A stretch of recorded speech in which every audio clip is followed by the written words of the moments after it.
Welcome to the College Goods. My name is Ned Johnson, your host for our program about everything that you need to know to successfully transition from high school to college. Our goal will be to inform you, to help you keep up to date and not miss deadlines, and most importantly, to be a little bit entertained as you make this important step from high school into college.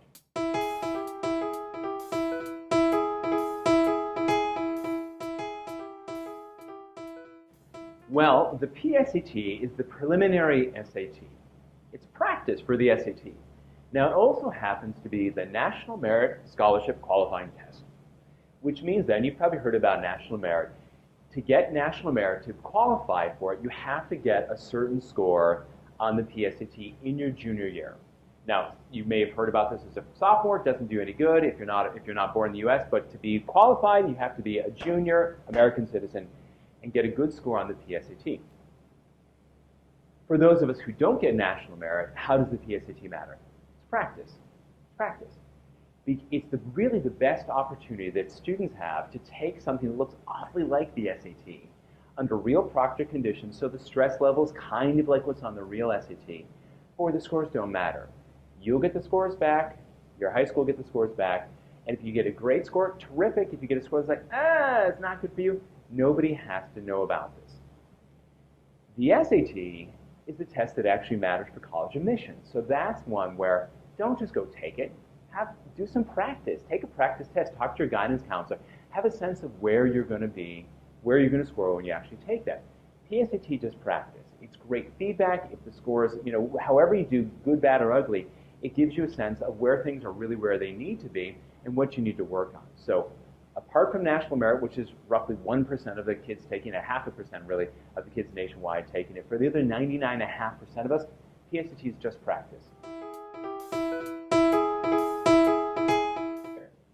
Is there such thing as a bad studier? Yeah, a bad studier is someone who doesn't get the outcome that he desires or does it in an impossibly inefficient way. From my perspective, if you're killing yourself to do more than what's necessary, you want to be asking yourself why. Now, if your interest is really in learning the material well, then spending more time to really master that content makes a lot of sense. But to be fair, some people really engaged in their classes to really learn the material, to understand it well, and some people just want the grades. For some people, it's a combination of the two. Philosophically, I think that our time and attention should be spent on learning the material because that arguably is going to have more meaning for us over time.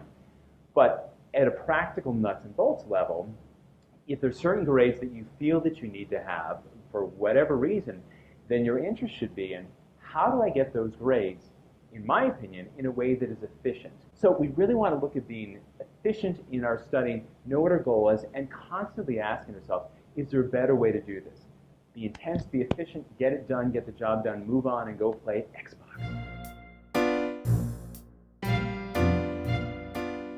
Clandestine, kept secret, especially because illicit.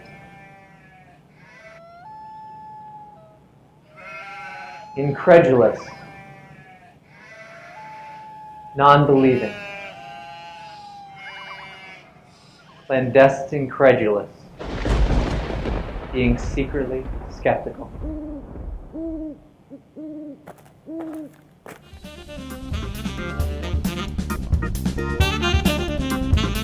It's difficult to find a small, traditional liberal arts college smack dab in the middle of the city instead of in the middle of nowhere. But that's exactly what you have with Loyola University, Maryland.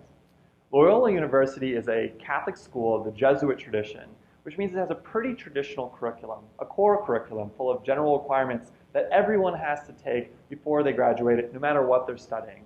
It also has a strong tradition of community service. More than half of the students there are involved in some type of community service before they graduate as well.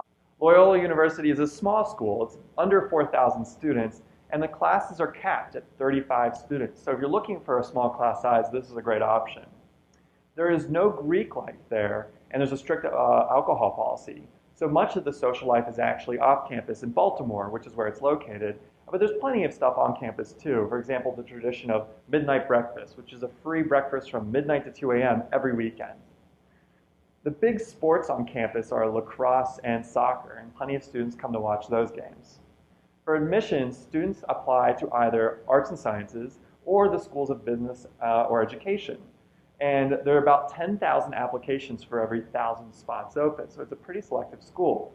It's one of the schools that's test optional, which means you do not have to send SAT scores or ACT scores if you don't want to. But if you choose not to send those scores, Loyola will ask for an additional letter of recommendation. So if you're looking for a small school with all the amenities of a major city, Loyola University is a great option to add to your college list.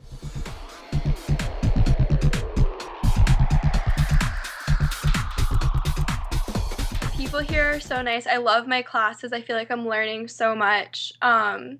It's just like such a good environment and I'm having so much fun. You had your orientation group and your orientation group was your Messina class. So I did like so much stuff with my Messina class. And then every like Thursday, Friday, Saturday, there were like events on campus. So like Thursday night we had a hypnotist show and then like midnight snack and like Saturday night we had casino night. I don't remember what was Friday or Sunday, but they just had like events all throughout the day and the majority of them weren't optional.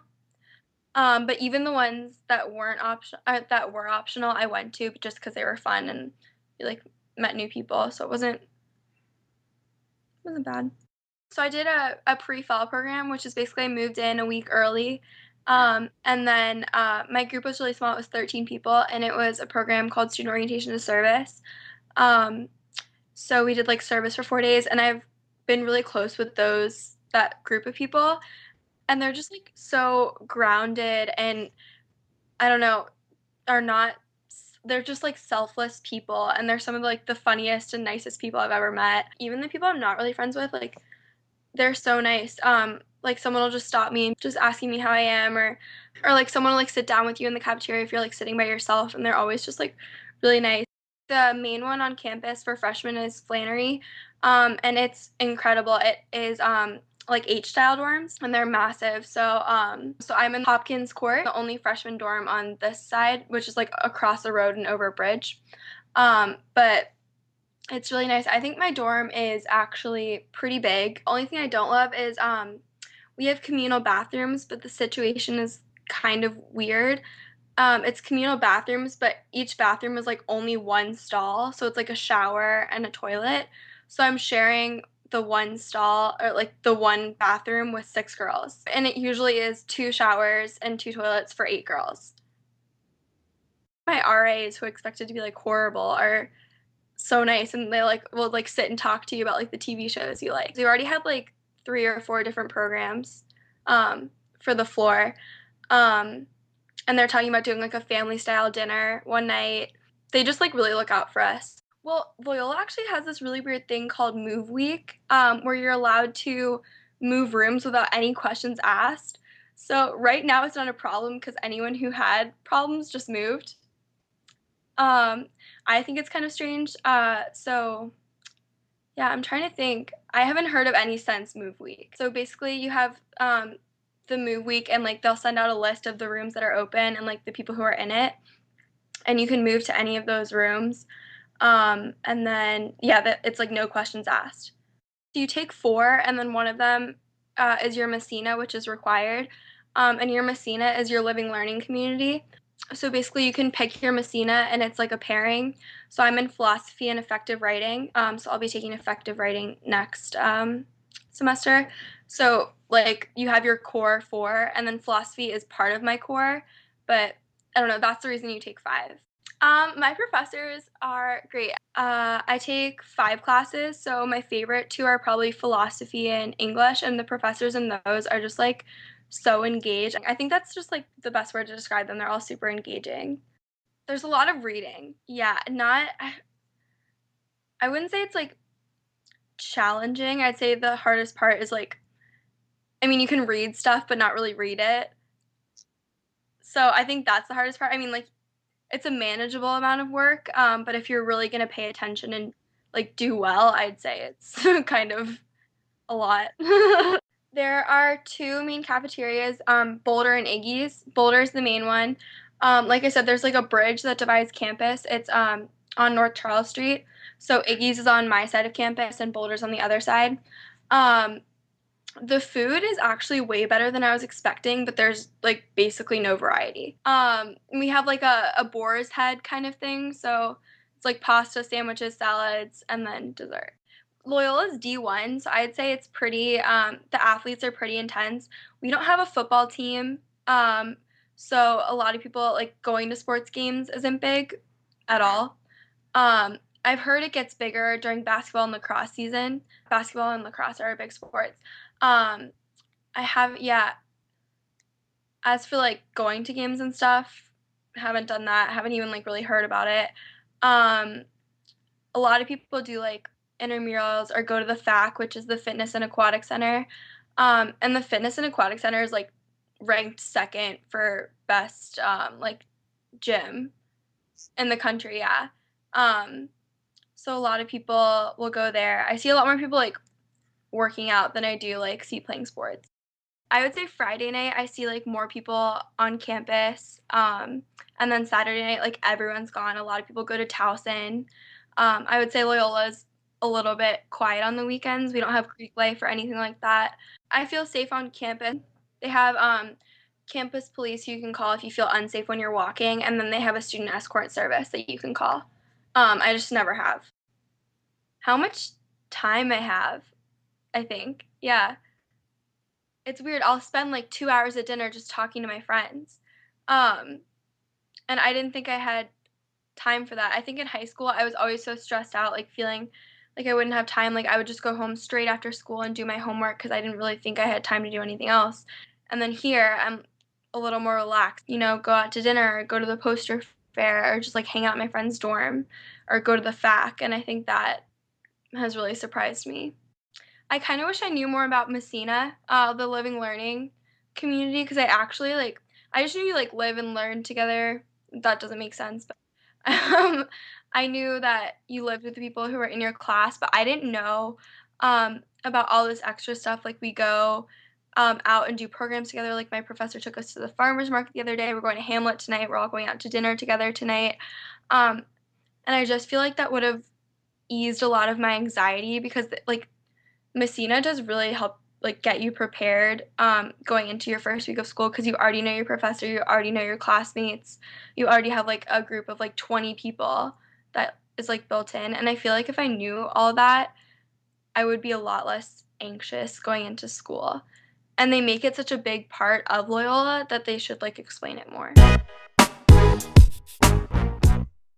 While many of our students come into our offices in the Washington, D.C. area to meet with us face-to-face for tutoring or educational planning, here at PrepMatters, we also work remotely with students all over the world. This is a great option that allows you to receive our high level of individualized and customized service, even if you're not local to the Washington, D.C. area, or if you're at boarding school, studying abroad, or out of town at a summer program or on vacation. We've worked with students everywhere, from New York to California, from South America to the Middle East and Asia. And even if you are local to the DC area, working remotely can cut down on your commuting time or allow you to fit in a tutoring or a counseling appointment into a busy schedule, or deal with a bad storm, a traffic jam, a snow day, or any other extenuating circumstance that might otherwise prevent you from coming into an office. So if working from the comfort of your home, wherever in the world that may be, sounds like a good option for you, don't hesitate to contact us and see how we can help.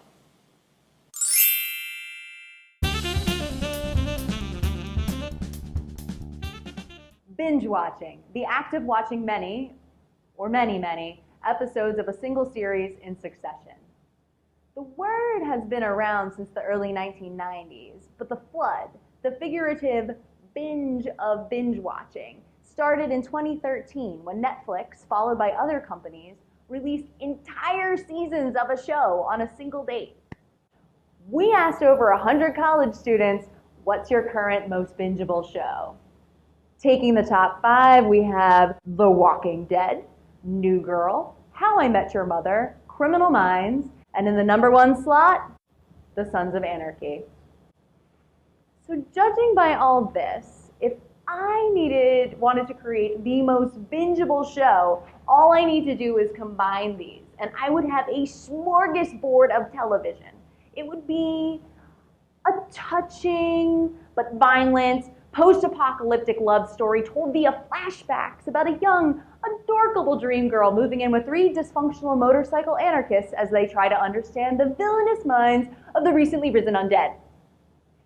With the rest of our top 10 list being made up of shows like The Blacklist, House of Cards, and American Horror Story, it would seem that blood, guts, and bad guys keep people at their televisions more than laughter.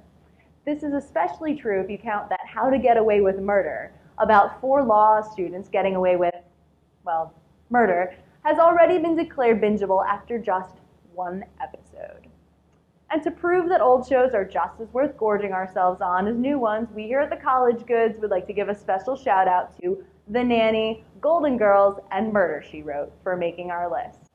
If you have a favorite bingeable show that we haven't mentioned here, send us it in our comments. We'd love to hear from you. So thanks for joining us here on the College Goods.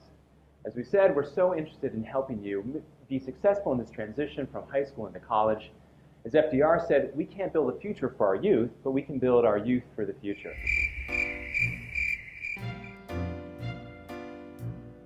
It would mean a lot to us if you left us a comment.